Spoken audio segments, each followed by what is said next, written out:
देखो मेरी बात सुन लो, मैं तुम्हें एक बात बता दूं, मैं आज बहुत ज्यादा ज़हनी तौर पर रिलैक्स, यानी कि मैं बहुत टेंशन में हूँ। अच्छा, रिलैक्स का मतलब टेंशन है। हाँ, सब लोग यहाँ से चले जाओ क्योंकि मैं कुछ देर के लिए यहाँ रेप होना चाहता हूँ। ओके? पाकिस्तान की स्टेज इंडस्ट्री इस वक्त मुश्किल तरीन दौर से गुजर रही है। यहाँ पर काम करने वाले फनकारों को पहले माली मुश्किलात का सामना था, अब उन्हें अपनी जान के लाले पड़ गए हैं। कुछ माह कबल अदाकारा महनूर पर थिएटर के दौरान हमला हुआ, जबकि अदाकारा शीजा पर भी नामालूम अफराद ने फायरिंग की, जिसमें वो बाल बाल बच गयी। स्टेज के दो मकबूल तरीन नाम नसीम विकी और आगा माजिद पर भी फैसलाबाद में नामालूम अफराद ने गोलियां बरसा दी। ताहम खुशकिस्मती से दोनों फनकार इस कातिलाना हमले में बाल बाल बच गए। फैसलाबाद के राजभा रोड पर नामालूम हमला आवर ने स्टेज अदाकार नसीम विकी और आगा माजिद की गाड़ी पर उस वक्त फायरिंग की जब दोनों अदाकार मकामी थिएटर से ड्रामा करने के बाद लाहौर की जानिब महवे सफर थे। हमलावर मोटरसाइकिल पर सवार थे, जिन्होंने सुनसान इलाके में पहुंचकर उनकी गाड़ी पर फायर खोल दिए, जिससे गाड़ी के टायर ब्रस्ट हो गए। ताहम दोनों फनकार महफूज रहे। उन्होंने अक्लमंदी का मुजाहिरा करते हुए गाड़ी के पास मौजूद बाजार की जानिब गाड़ी मोड़ दी। फायरिंग की बुज़दिलाना हरकत के बाद नामालूम हमलावर फरार होने में कामयाब हो गए। हमले के बाद नसीम विकी ने मकामी पुलिस को इत्तला दी, जिसने मौके पर पहुंचकर इब्तदाई तहकीकात की और दोनों फनकारों से हमलावरों के मुतालिक जरूरी मालूमात जमा की, जिसके बाद दोनों फनकार रात को ही वापस लाहौर चले गए। पुलिस ने फायरिंग का वाकया फैसलाबाद के ड्रामा कॉन्ट्रैक्टर की मुद्दत में दर्ज किया और हमलावरों की तलाश शुरू कर दी। वजीर आला पंजाब ने फैसलाबाद में फनकारों की गाड़ी पर फायरिंग का नोटिस लेते हुए आरपीओ फैसलाबाद से रिपोर्ट तलब कर ली है। उस्मान बुजदार ने कहा कि फनकारों पर फायरिंग का वाकया अफसोसनाक है, जिम्मेदारों को जल्द गिरफ्तार किया जाएगा। स्टेज अदाकारों पर फायरिंग का वाकया 20 जनवरी को पेश आया था। वाकये को 2 दिन गुजर जाने के बाद स्टेज अदाकार नसीम विकी ने सीपीओ के हमरा अहम प्रेस कॉन्फ्रेंस करते हुए बताया कि कुछ लोगों को उनका काम करना पसंद नहीं, कुछ अनासिर उनसे हसद करते हैं। इससे पहले भारत में जाकर कपिल शर्मा का शो खड़ा किया और फिर उसे कामयाब बनाने के बाद फैसलाबाद आ गया। यहाँ भी इनकलाब बर्पा करने की कोशिशों में लगा हुआ है। नसीम विकी थिएटर की रौनक बहाल करने की कोशिशों में मसरूफ हैं और थिएटर को अब ऐसा चलाना चाहते हैं कि फैमिली भी बैठ कर देखे। ताहम उनकी इस कोशिश को चंद अनासिर बर्दाश्त नहीं कर पा रहे, उन्हें रोकने के लिए इस तरह के हथकंडे इस्तेमाल कर रहे हैं। इस मौके पर सीपीओ ने बताया कि नसीम विकी ने कुछ लोगों पर खदशा जाहिर किया, जिन्हें जल्द गिरफ्तार करेंगे। चूंकि नसीम विकी स्टेज इंडस्ट्री के मामलात को हर फोरम पर उठाते हैं, इस हवाले से हुकूमती नुमाइंदों के साथ भी बातचीत में मसरूफ रहते हैं। इसीलिए पुलिस की जानिब से नसीम विकी को एम्बेसडर बनाने का फैसला किया गया, ताकि किसी भी अदाकार को मसला हो तो राब्ता किया जा सके। सीपीओ की जानिब से नसीम विकी को यकीन दहानी कराई गई कि न सिर्फ उन्हें मुकम्मल तौर पर जानी तहफ़्फ़ुज़ फराहम किया जाएगा, बल्कि उनके साथ साथ फैसलाबाद समेत पूरे पंजाब के स्टेज फनकारों को सिक्योरिटी फराहम की जाएगी और इस हवाले से आईजी की सतह पर मामलात तरतीब दिए जाएंगे, ताकि स्टेज फनकार खौफ की फजा से निकलकर पूरी तरह से अपनी सलाहियतों का मुजाहिरा कर सकें। नसीम विकी और आगा माजिद पर फायरिंग की वजूहात सामने न आ सकी, ताहम इस हवाले से मुबैना तौर पर ये कहा जा रहा है कि नसीम विकी और आगा माजिद फैसलाबाद में ड्रामा करने के लिए मौजूद थे। उन्हें दूसरे थिएटर से भी ड्रामा करने की ऑफर हुई थी, जिसे उन्होंने मुस्तरद कर दिया था, जिस पर थिएटर मालिक ने इनकार करने की पादाश्त में इन फनकारों पर फायरिंग करवाई। इससे पहले अदाकारा शीजा पर भी फायरिंग का सबब ड्रामे में काम करने से इनकार था, जिस पर ड्रामा प्रोड्यूसर ने चंद लोगों के साथ मिलकर शीजा को डराने धमकाने के लिए उनकी गाड़ी पर फायरिंग करवाई, जिसके बाद स्टेज इंडस्ट्री की जानिब से पुलिस और हुकूमत से फनकारों को सिक्योरिटी फराहम करने का मुतालिबा किया गया था। स्टेज फनकारों पर हमले की तारीख कई साल पुरानी है। माजी में कई फनकारों को फनी रंजिश की बिना पर फायरिंग करके न सिर्फ मौत के घाट उतारा गया, बल्कि उन्हें जख्मी और तशद्दुद का निशाना बनाकर ये इंदिया भी दिया गया कि वो दोबारा किसी प्रोड्यूसर को ड्रामे में काम करने से इनकार न करे। जब स्टेज इंडस्ट्री पर ताकतवर और बासर लोगों ने कब्जा जमाया तो उन्होंने फनकारों को अपनी जाती जागीर समझते हुए उनसे जायज और नाजायज मुतालिबात पूरे करवाए। माजी में साइमा खान को स्टेज ड्रामा करने के फौरी बाद उनकी टांगों में गोलियां उतार दी गईं, जिसके बाद वो कई साल तक स्टेज की दुनिया से दूर रहीं। इसके अलावा मरहूमा किस्मत बेग को उनके घर के करीब नामालूम अफराद ने गोलियां मारकर कत्ल कर दिया था। इस हवाले से नसीम विकी ने अपने बयान में वाजे किया कि स्टेज अदाकाराएं अपने कत्ल की وجہ خود بنتی ہیں کیونکہ وہ اپنے کریئر اور زندگی دونوں کو کامیاب بنانے کے لیے عیاش قسم کے لوگوں کا سہارا لیتی ہیں جو ان پر دولت لٹاتے ہیں، اور پھر جب اداکارائیں ان کی مرضی پوری نہیں کرتی تو پھر انہیں جان سے ہاتھ دھونا پڑتا ہے۔ سٹیج انڈسٹری میں اداکاراؤں پر حملے ہوتے رہتے ہیں، لیکن نسیم وکی اور آغا ماجد پر فائرنگ سٹیج کی نوعیت کا پہلا واقعہ ہے۔ اس حوالے سے سٹیج میں کئی طرح کی باتیں گردش کر رہی ہیں اور ان پر ہونے والے حملے کو مختلف اینگل دینے کی کوشش کی جا رہی ہے، تاہم نسیم وکی نے پریس کانفرنس میں تمام تر مفروضے اور دعووں کو جھٹلا دیا۔ اب پولیس کی جانب سے اس واقعے کی تحقیقات کے بعد ہی حقائق منظر عام پر آئیں گے، جس کے بعد دودھ کا دودھ اور پانی کا پانی ہو جائے گا۔ You are my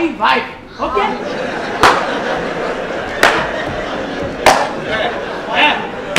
I am last warning, no litter Paula, okay?